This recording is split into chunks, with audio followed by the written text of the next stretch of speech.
Hello everyone! The original plan was to cover Darkshore next, but considering that we just done the story of the campaign as well as the story of Nathanos, I figured that a change of scenery, that might be nice. So instead, we'll talk about the second most requested zone, the story of Desolace. I hope I pronounced it right. To which my initial response, it was why? Why would you do this to me? Why do I need to go into this zone? But honestly, despite remembering this zone as much more of a wastelander and classic, with the additional history from the chronicles and deep diving into the story, there's actually quite a lot to talk about. Let's begin with the history of the land, as way back when, 1100 years before the Dark Portal opened up, Desolace was known as Ahn'Qiraj, or the Loom of the Earth Mother. The land was named by the nomadic Tauren in honor of the mythical deity who they believed had created the world. They wandered Kalimdor's lush forests, living in harmony with nature and the elements. Of the many lands that the tribes roamed, this land in particular, it became sacred ground for all the Tauren shaman. This verdant grassland, set along Kalimdor's western coast, wedged between the jungles of Theradras and the Stone Talon Mountains. Drawn by faint elemental whisperings, the Tauren shaman grew convinced that the Earth Mother herself dwelt somewhere beneath the meadows. They spent decades attempting to wake her by communing with the region's elementals and conducting celebratory rituals. The shamans eventually succeeded, but they soon discovered that the whispers that they had heard, they did not come from benevolent Earth Mother. They were actually echoes of something far darker, something from Azeroth's violent elemental past. From the depths of a massive cavern below, the grasslands emerged a colossal earth elemental. Princess Theradras, a descendant of the elemental ruler Therazane. When the Titan Keepers were working hard to bring order to the lands, they fought with the Black Empire. They imprisoned most of the elementals in another plane of existence. Yet some, like Theradras, had eluded this banishment. She had hidden beneath the earth, eventually falling into a deep slumber. The millennia of sleep had slowly weakened Theradras' mighty form. Newly awakened, she now reached out to the verdant surroundings and consumed their energies. Invigorating power flooded through the elemental, regenerating her craggy form. Theradras' siphoning left enormous tracts of land desiccated. Plant life across Ahn'Qiraj, it withered and died.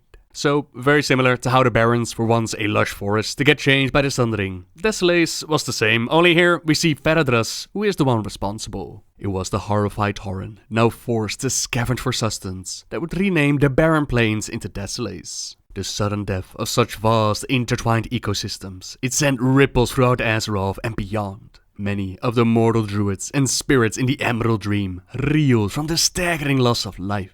One of Cenarius' woodland sons, Centaur, he emerged from the dream to investigate. Much like his father, Centaur walked the physical world in the form of a majestic half-stag. Supple vines and verdant leaves circled his limbs and great antlers. Wherever his hooves touched the soil, dozens of saplings would sprout. In time, they would bloom into lush forest groves. Now, Centaur's investigation, that led him into a damp caverns beneath Desolace, where he discovered Theradras. Though he set his mind to imprisoning the strange creature, he soon grew enchanted with the princess. The stolen life energies that radiated from Theradras, it enticed Centaur, and he became enthralled by her beauty. Theradras also found Centaur beautiful, and she resolved to do whatever she could to win his undying love. The elemental princess was keenly aware of the influence that she held over Centaur, and she used this to her advantage. She claimed that she had meant no harm to the land, and that she was seeking ways to restore the region to its former beauty. Together, she urged, perhaps they could succeed. Centaur then abandoned his earlier quest, and he became Theradras' mate. He knew it was against nature, but he could not deny the love that bloomed in his heart. From this forbidden union, a brand new race was born. They were called the Centaur, and their barbarism, it would continue to terrorize the lands of Kalimdor. What the Centaur lacked in elegance and beauty, they made up for in strength. Their horse-like lower bodies, it afforded them great speed, while their burly humanoid torso, it gave them incredible physical power. Yet the Centaur's penchant for brutality overshadowed all of the other traits. Upon seeing the Centaur, Centaur immediately recognized the depths of his sin. Though he tried to connect with his offspring, he could not bear their presence. The Centaur recognized the loathing in their father's eyes, and it drove them into a blind rage. The savage horseman lashed out, striking Centaur down. His death shattered Theradras' heart. The elemental princess chastised the Centaur for the senseless murder, and they grew forlorn at realizing that they had hurt the beloved mother. They begged her for forgiveness, and promised that from that day forward, they would honor and revere their late father. Theradras would go on to entomb Xadar's spirit within the great cavern where she had once slumbered. The Centaur quickly grew in their numbers, and they fanned out across Desolace. They unleashed their wrath on the Tauren who inhabited the area, forcing them to abandon their homes. Yet Theradras' barbarous children, they did not stop in Desolace. In the centuries that followed, marauding bands of Centaur would hunt down Kalimdor's Tauren, igniting a long and dark period of war between the two races. You might remember how Thrall helped out Cairn with the Centaur during Warcraft 3. That is, how long the Tauren and the Centaur been fighting with one another, and in a way, the Tauren themselves are responsible for one of their greatest and worst enemies. By joining the Horde though, Thrall made sure that his new allies were protected. Any Centaur who defied their borders were taught a very painful lesson. For years that had stopped hostilities, most of the Centaur had retreated to the lifeless region of Desolace. Meanwhile, the Tauren looked forward to a bright future in their new home of Thunderbluff. Yet the reappearance of the Centaur, it shattered any hope of peace. Their warbands swarmed out of Desolace and laid waste to the surrounding regions. Thrall called on the emerging heroes of his faction to handle this disturbance and put it to rest for good. The dispatched Horde forces quickly discovered that the various Centaur tribes, they were slaughtering each other just as often as they were attacking outsiders. When they investigated further, they encountered a Centaur named Varuk, a leader of the Makram tribe. Varuk told the Horde that Desolace had been corrupted and that the source of the corruption lay in a place called Maraudon, still sacred ground to the Centaur. It was also home to Theradras and the spirit of Centaur. Now Theradras, she loved the Centaur, and she worried that the Horde's rise to power, it might eventually drive them to extinction. After years of hostilities with the Orcs and their allies, she'd acted to save them. She had infused the Centaur with her power, driving them to make war and claim new territories outside of Desolace. Most of the Centaur tribes were deeply loyal to Princess Theradras, yet the Makram had no such loyalty, and thus were the perfect allies for the Horde. The Horde helped suppress the other violent tribes, and then its champions turned their gaze on Maraudon itself. They journeyed into the depths of the burial grounds and defeated every creature inside of it, including Theradras. Their victory, it ended the spreading corruption in Desolace and erased the violent bloodlust in the Centaur. With the Horde's blessing, Varuk and his Makram tribe, they became the rulers of the United Centaur and led them to an age of tranquility. Yet no one knew how long they would stay on the path of peace. That's the information we get from the Chronicles, which means that the credit for the events in Desolace and Maraudon, they're attributed to the Horde, despite the Alliance also having their things to do in its own way back in Classic. It's anyone's guess if the same goes for the Cataclysm when they revamped it all, but we can say for certain that the peace established, it did not last. Khan Lepra, amongst the last of the Kolkar tribe, he seeks us out and he lets us know that the Makram, they've defeated his people and taken over their homes. It began with a dream that repeatedly warned him of a danger to come. He saw the demonic legions bearing down upon their kind, overrunning their lands. The dream has become a reality. The Burning Blade and their demon masters, they've pushed the Makram out of the lands in the south. In turn, the Makram have now defeated his people and taken over their homes. It's up to us to free any of the Kolkar that are still imprisoned and unite the different tribes against the might of the demons. Easier said than done though, as Centaur mostly speak the language of war and brutality. All the same, we'll have to try, and Khan Kama of the Makram tribe, he sees it our way after killing a whole bunch of his people and bringing them food, while Khan Shodo of the Gelkish tribe, he sees it our way after killing his 3 sons and saving his daughter Kera from the Maradin tribe. For untold generations, the Centaur clans have fought against one another. But no more. Because of our deeds, they stand here together, fighting a common foe. They shall win their ancestral lands back from these demons, or they shall die as brothers as we ride with them into battle, taking on a whole bunch of the warlocks and of course the demons. The massive pit lord known as Ahn'Qiraj. He's our final target to take out, found within Shadowbreak Ravine. Now fun fact, the warlock fell steeds, they're actually horses that come from this area, a unique breed, far too proud and wild to take on any riders. Yet, it is precisely that willful pride that enticed the elders of the Shadow Council to bind these majestic steeds to their service with dark rituals too horrific to perform by any but the most depraved of warlocks. Although they retain their imposing forms, these newly christened fell steeds have become twisted with infernal energies, treading flames and breathing fire. Where their eyes once shone with exuberance and a zest for life, they now burn with hatred for the warlocks who corrupted them and anguish at the passing of the lives that they once knew. Remember that the next time you summon a fell steed, and with the defeat of Ahn'Qiraj, the United Centaur clans, they can reclaim the lands with the promise to never lose it to the demons again. Yet the demons here are not the only demonic threat that they have to keep an eye on. The Burning Blade cult is a remnant of the Orcish Burning Blade clan. Those of you that played during Warcraft of Draenor, you might remember that whole questline with Lantresh of the Blade and Azuka Blade Fury. That was the Burning Blade clan in its prime, with proud blade masters displaying their skills. Over time, in our reality, a split would happen, with some staying with their old blade master ways, even getting the honor of serving a war chief, while others would lose themselves to madness and demonic corruption. That's what we see in Desolace, the cult working closely together with the demons, yet even back in Classic, they already dealt a couple of heavy blows and nearly wiped out.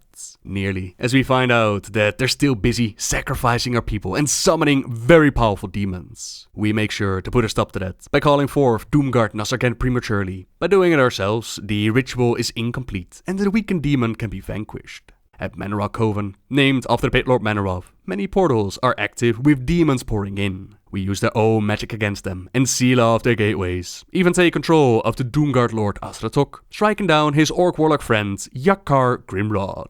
But what's a demonic party without the Satyr? They're hanging out at the ruins of a Night Elven city, whose name has been lost to time. The Satyrs themselves were once upon a time Night Elves, and they renamed the area after their Lord Sargeras. The way we get here is actually different for each faction. The Alliance, they report to Night Elf's point, and then goes in, whereas the Hordes, they find a dying Blood Elf Furion shut down by the Alliance forces. He knows that his time has come, and he wants us to let his sister Cerelia know what happened to him. Now she, of course, is furious, heartbroken, and she wants to avenge her brother. The Alliance scum must suffer. We have to find a way to bring them pain. Perhaps Furion's research can actually help with that, which takes us into Sargeron. Or most likely pronounced Sargeron, but either way. Here we find that Elune, she's the Night Elf goddess, and quite recently we've done the whole Darkshore campaign, with Ronda taking on the role of the Night Warrior, which is some open their eyes to the more brutal side of things, not only the Night Elves, but also Elune. That's not entirely new though. There's always been a healing, praying side and a more warrior side to things, something clearly shown in Sargeron at Elune's cathedral, her temple and her sanctuary. The research leads us to several relics. The statue of the Handmaiden, which requires 20 of the Satyr sabers. After battle, the enemy's weapons were to be cast upon the basin, in exchange for the divine gift of some sort, some nice gear to help us slaughter our enemy. 10 pieces of the Satyr's flesh, the flesh of Elune's enemies. They're placed on the brazier's burning embers, bestowing us with a blessing that increases our health. The ancient fountain is filled with liquid from the local melon fruits, allowing us to wash our face in the fountain. This cleansing ritual, it opens up our eyes and we can see the spirits of the ancient elves, still faithfully carrying out the rituals to their goddess. Something has changed though, perhaps a side effect of Elune's cleansing ritual. While it's by no means perfect yet, our understanding of the ancient language in Furion's journal, it is vastly improved. The ruins in the northern mountain of Sargeron appear to be the main focus of Furion's enthusiasm. Something there, he felt, would aid him in driving the Alliance from this region. We go there, and we find an ancient vortex runestone. Along the runestone, it is explained that the monument's gemstones were imbued with the power to summon a firestorm. This storm could grow to be a mighty weapon, either through sustained worship of Elune, or by charging it with spiritual energies of the fallen. Now we don't have the time to sit and pray all day, so the spirits now clearly reveal to our eyes they will do, and with their spiritual essence we create a massive firestorm that decimates Nigel's point. Vengeance for Furion, and a mighty blow against the Alliance. Naturally, when you go through this quest as an Alliance member, you're not going to burn down your own base of operations. Instead, you just explore the area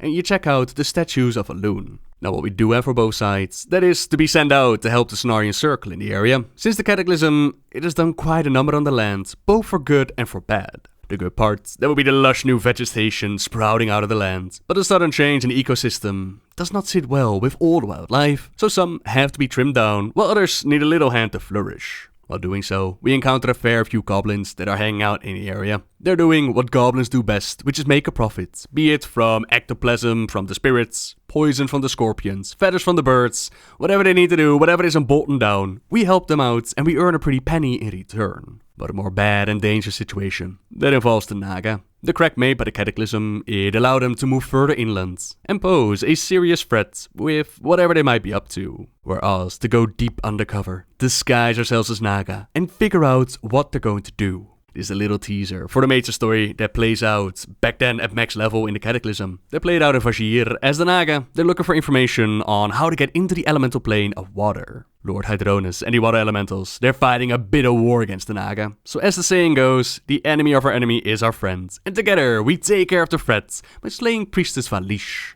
Of course, as we know, this would not stop the Naga from pursuing their goals, and they would even be able to enslave Neptulon, elemental lord of water himself. Like I said, that story plays out in Vashir, but speaking of the elemental lords, let us not forget about the reason why Desolace turned into the wasteland as we see it today. Princess Theradras still resides within Maraudon, close to the spirit of her beloved Centaur. I personally think back to Maraudon with very fond memories, as I used to try and solo this place on my little hunter, hoping that Feign Death would not fail, and a lot of raid teams, they found themselves back here around the AQ time period to farm the nature resistance trinkets. The place itself is absolutely massive. These days, you'll be teleported into one of the 3 different wings that they've designed, but this whole place is actually connected to each other, so big in fact that there was also a questline that you could do to open up a little shortcut. This quest was given by Kevindra, who had you gather the Celebrian Rod and Celebrian Diamond, which dropped from Noxian and Lord Valtong.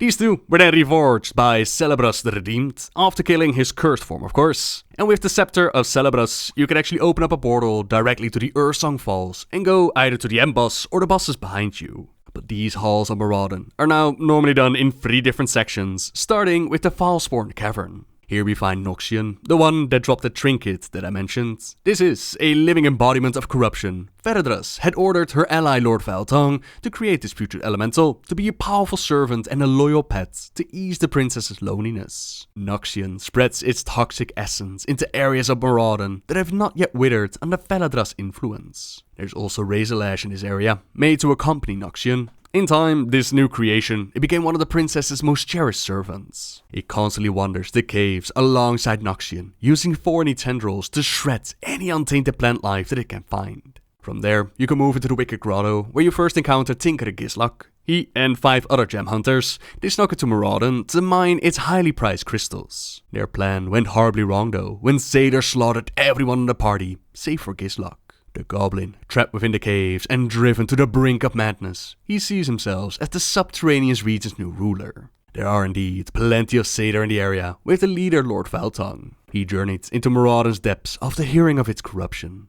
Theradras was wary of the conniving demon at first, but Valtong, he proved his worth by creating wretched minions, such as Noxian and Desolace. After putting the Lord down, we find a once pure spirit, Celebras the Cursed. Upon learning of his uncle's tragic fate, the noble Celebras swore to free Zetar's spirit. Yet the Keeper of the Grove was not prepared for the horrors that awaited him in Maraudon's shadowy corridors. The dark energies permeating the area, it quickly overcame Celebras, filling his heart with uncontrollable rage. But as with most bosses in World of Warcraft, we can smack him around enough and we can make him see clearly again. Then, the final section of the dungeon, that is known as Ursong Falls, with the first boss Landslide.